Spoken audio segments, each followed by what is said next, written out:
Okay. So, ఈ పేషెంట్‌కి మనం ఇక్కడ చూసినట్టయితే, పేషెंट की लेफ्ट साइड प्रॉब्लम ఉంది. आपको कौन सा पैर दुखता है? लेफ्ट.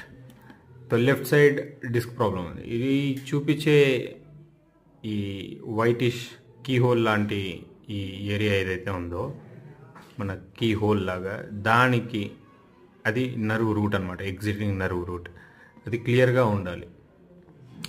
సో ఇక్కడ చూసినట్టయితే okay, clear clear clear clear.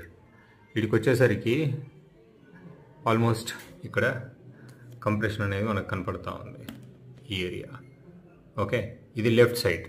And ఇదే పేషెంట్కి మనం రైట్ సైడ్ చూస్తే ఇక్కడికి వచ్చేసరికి రైట్ సైడ్లో దెర్ ఇస్ నో కంప్రెషన్.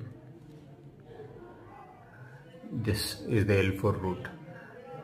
కీహోల్స్ అని క్లియర్గా కనపడుతూ ఉన్నాయి. ఇక్కడ కూడా ఈ ఫిలింలో కూడా చూసినట్టయితే నార్మల్. బట్ ఇక్కడికి వచ్చేసరికి ఆల్మోస్ట్ కెనాల్ డిస్క్ ప్రాబ్లం వచ్చేసి కెనాల్లో నర్వ్ మీద ప్రెషర్ పడుతూ ఉంది. సో దట్ ఈజ్ వై ఈ పేషెంట్కి లెఫ్ట్ సైడ్ లెగ్లో టింగ్లింగ్ నమ్నెస్ అంటే తిమ్మిర్లు, లాగుతూ ఉన్నట్టు నొప్పి రావడం ఇలాంటివి జరుగుతూ ఉంటాయి. సో ఈ ఎంఆర్ఐ ఎలా చూసుకోవాలి అనే దానికి ఇది ఒక సింపుల్ మెథడ్. మీ సొంత ఎంఆర్ఐ మీరు ఎలా చూసుకోవాలి అనేది.